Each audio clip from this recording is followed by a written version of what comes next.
Saya Zain Abidah dari Tadris Bahasa Indonesia 4A akan menjelaskan langkah-langkah pembelajaran menggunakan metode pembelajaran daring yang bernama Think Suppressing Practice untuk KD 4.15 kelas 7 SMP.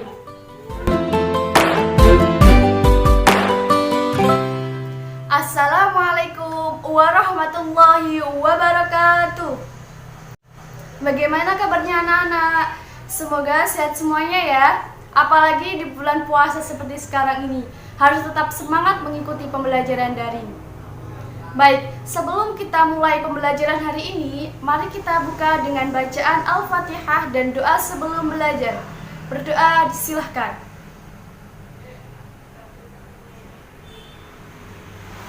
Berdoa selesai. Baik, di sini Ibu cek kehadiran dulu ya. Ini kecuali Mas Firhan, jadi hadir semua ya. Mas Firhan tadi sudah izin ke Ibu, katanya di daerahnya ada pemadaman, jadi tidak bisa mengikuti pembelajaran daring melalui aplikasi Zoom dan aplikasi WA karena tidak ada sinyal. Baiklah, tidak apa-apa. Nah, pada pertemuan kali ini kita masih mempelajari tentang cerita fabel sama seperti pertemuan minggu lalu. Kalau minggu lalu kita mempelajari tentang informasi-informasi penting yang ada di cerita fabel, kira-kira ada yang tahu nggak pertemuan kali ini kita mempelajari sebab apa?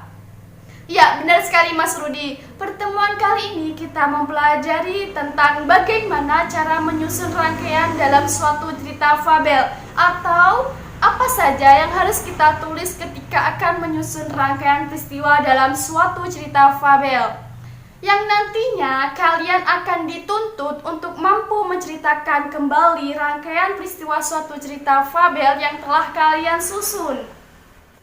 Nah, yang berbeda dari pertemuan kali ini yaitu Ibu menggunakan metode Think Suppressing Practice.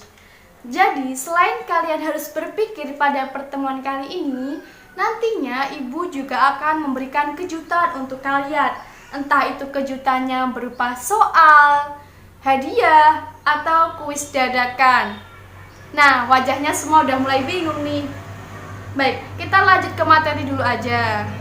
Sekarang Ibu mau tanya, kira-kira hal apa yang harus diperhatikan ketika akan menyusun rangkaian peristiwa cerita fabel? Ya, benar sekali Mbak Syifa. Hal yang harus kita perhatikan ketika menyusun rangkaian peristiwa cerita fabel yaitu memperhatikan struktur-struktur fabel itu sendiri. Apa saja yang termasuk dalam struktur cerita fabel? Ada yang bisa menjawab atau ingin mencoba menjawab? Silahkan. Ya, Mbak Syifa, silahkan menjawab. Jawabannya bagus tapi kurang tepat. Ibu beri penjelasan lagi ya. Bahwasannya struktur cerita fabel itu ada 4, yaitu orientasi, komplikasi, resolusi, dan koda. Atau jika kita ingin mudah mengingatnya, kita bisa menyingkatnya dengan oke roda, yaitu orientasi, komplikasi, resolusi, dan koda. Sekarang kita bahas satu persatu dari struktur cerita fabel itu ya. Di sini ada yang tahu nggak apa itu orientasi? Ya, benar sekali Mbak Nawa. Orientasi yaitu bagian awal dari sebuah cerita yang berisi pengenalan tokoh, latar tempat, dan waktu. Selanjutnya komplikasi. Ada yang tahu komplikasi itu apa? Ya, benar sekali Mas Rudi. Komplikasi yaitu konflik atau permasalahan antara satu tokoh dengan tokoh yang lainnya. Komplikasi itu sendiri menuju klimaks atau menuju puncak dari sebuah cerita.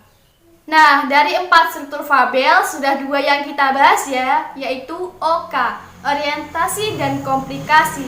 Sekarang kita bahas pada bagian roda, resolusi dan koda. Sekarang Ibu tanya, apa sih resolusi itu? Ada yang tahu? Ya, Mbak Jihan, silahkan menjawab. Tepat sekali. Resolusi yaitu bagian pada sebuah cerita yang berisi pemecahan masalah. Jadi kalau di komplikasi ada konflik, maka di resolusi ada pemecahan masalah. Struktur fabel yang terakhir yaitu koda. Ada yang tahu koda itu apa? Iya Mbak Syifa, benar sekali. Koda yaitu bagian terakhir dari sebuah cerita yang berisi perubahan tingkah dari suatu tokoh dan pelajaran yang dapat dipetik dari cerita tersebut. Nah, mungkin dari 4 penjelasan Ibu mengenai struktur cerita fabel ada yang kurang dimengerti atau ingin ditanyakan, silahkan. Ya, Mas Rudi tanya, apakah koda itu harus selalu ditulis dalam suatu cerita fabel? Jawabannya boleh iya, boleh tidak. Itu semua tergantung dari seorang penulis. Nah, kalau tidak ada yang ditanyakan lagi, sekarang kita lanjut pada kegiatan selanjutnya, yaitu Ibu akan mengirimkan sebuah video cerita fabel dengan judul Kelinci dan Kura-kura di grup WA kalian. Ibu kirim dulu ya. Sudah, silahkan cek grup WA kalian. Nah, video tersebut harus kalian simak dan kalian identifikasi berdasarkan struktur cerita fabel yang telah kita pelajari sebelumnya. Tujuan kalian mengidentifikasi tersebut, kalian juga harus menyusun rangkaian peristiwa dalam suatu cerita fabel itu di catatan kalian masing-masing. Sekarang Ibu kasih waktu untuk menyimak lebih kurang 6 menit ya. Silahkan disimak dulu.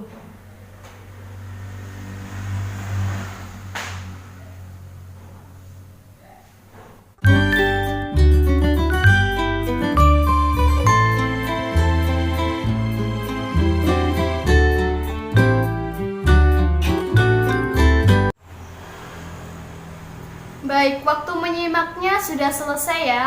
Sebelum melanjutkan kegiatan selanjutnya, yaitu kalian menyusun rangkaian peristiwa dari cerita fabel yang berjudul Kelinci dan Kura-kura, Ibu akan menjelaskan kejutan yang telah Ibu singgung di awal tadi. Tenang saja, kabar bahagianya di sini yaitu kejutan yang Ibu maksud tadi berupa hadiah. Kalau ada yang tanya, hadiah tadi untuk siapa, Bu? Hadiah tadi untuk 2-3 anak yang pada pertemuan kali ini berani untuk presentasi menceritakan kembali isi cerita fabel yang telah mereka susun. Nah, apa sih Bu hadiahnya? Hadiahnya yaitu dari Ibu berupa nilai yang otomatis 9. Nah, berhubung penilaian ini juga Ibu minta dari teman kalian, teman-teman kalian hanya boleh memberi nilai dari skala 8-9. Jadi kalian akan mendapatkan nilai dari teman kalian jika tidak 8 berarti 9. Dan otomatis mendapatkan nilai dari Ibu 9. Lalu bagaimana dengan siswa yang lainnya, Bu? Nah, siswa lainnya yang belum berkesempatan untuk mempresentasikan hasil kajiannya pada pertemuan hari ini, Ibu tetap akan meminta kalian untuk menceritakan kembali isi cerita fabel, namun dalam bentuk video. Video itu nantinya harus kalian unggah di grup WA kelas kalian. Nah, grup WA kelas kalian ini nantinya jadinya Ibu bisa untuk memberi penilaian, begitupun teman-teman kalian. Bedanya dari siswa yang presentasi hari ini yaitu pada skala nilai. Jika kalian mengumpulkan video, Ibu akan memberi nilai dari skala 1-10. Begitupun teman-teman kalian yang lain juga akan memberi nilai sebesar 1-10. Tidak dari Ibu otomatis 9 dan tidak dari teman-teman kalian hanya skala 8-9. Nah, 3 siswa yang mendapatkan nilai tertinggi berdasarkan akumulasi yang didapat dari nilai yang Ibu berikan dan nilai dari teman-teman kalian akan mendapatkan kejutan lagi. Dikarenakan Ibu sudah menyiapkan 3 voucher kuota yang bisa mendukung pembelajaran daring pada situasi seperti ini. Karena Ibu menyadari pembelajaran daring seperti ini pasti kalian sangat-sangat membutuhkan kuota internet tersebut. Memang yang presentasi hari ini otomatis Ibu beri nilai 9. Tapi kalian jangan khawatir, bagi yang mengumpulkan video, Ibu beri nilai dari skala 1-10.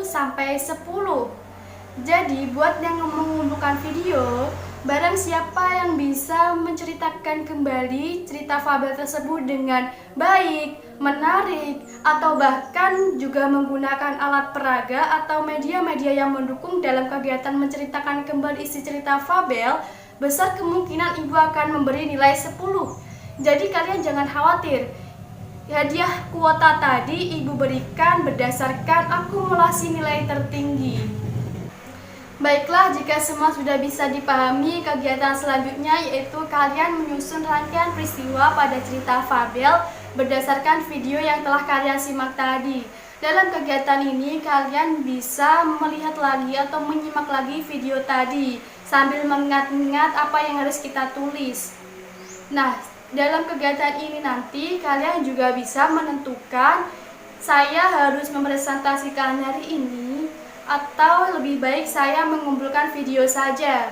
Nah, itu tergantung pilihan kalian masing-masing. Ingat ya, pada kegiatan menyusun rangkaian peristiwa ini nanti Ibu hanya memberikan waktu sebanyak lebih kurang 15 menit. Dan sekarang bisa dimulai.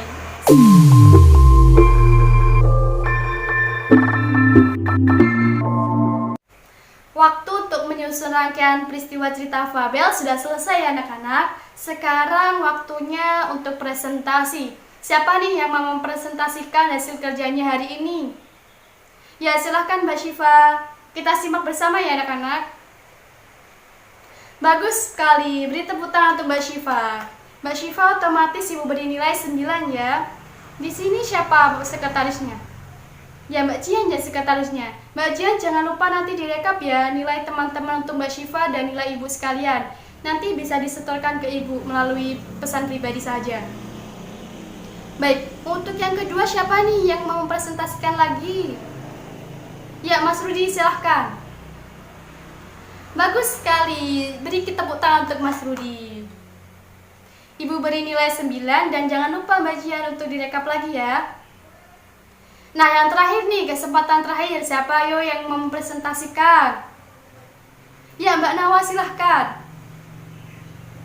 Nah, bagus sekali. Beri tepuk tangan lagi untuk Mbak Nawa. Pastinya Ibu beri nilai 9. Mbak Jian ya, jangan lupa tugasnya. Sekalian nanti kirim ke Ibu hasil rekapannya. Nah, buat anak-anak yang belum berkesempatan untuk presentasi hari ini, jangan lupa mengumpulkan videonya di aplikasi WhatsApp ya. Dan kalau bisa menggunakan alat peraga atau media yang mendukung dari cerita kalian atau cerita yang kalian susun tadi, agar kalian mendapatkan nilai yang maksimal. Baiklah, kegiatan presentasi ini selesai ya. Nah, sebelum Ibu tutup pembelajaran pada hari ini, mari kita mengulas tentang apa sih materi yang telah kita bahas pada pertemuan kali ini. Ada yang masih ingat? Ya, Mbak Syifa silahkan. Ya, betul sekali. Kita tadi membahas tentang struktur fabel yang terdiri dari apa saja anak-anak. Tadi Ibu menyingkatnya dengan oke roda. Apa sih oke roda itu? Oke roda yaitu orientasi, komplikasi, resolusi, dan koda. Baik, Ibu jelaskan sebagai materi penguatan ya, bisa dicatat di catatan kalian masing-masing. Jadi struktur fabel itu ada 4 yang Ibu singkat menjadi oke roda. Terdiri dari yang kalian sebut tadi yaitu orientasi, komplikasi, resolusi, dan koda.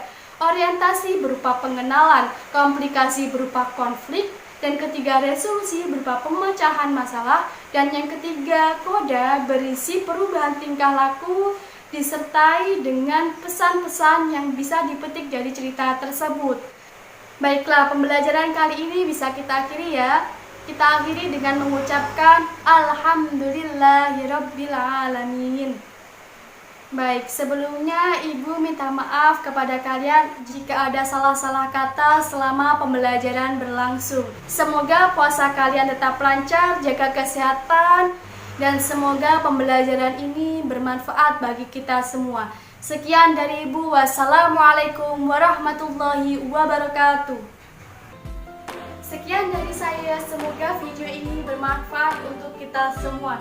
Wassalamualaikum warahmatullahi wabarakatuh.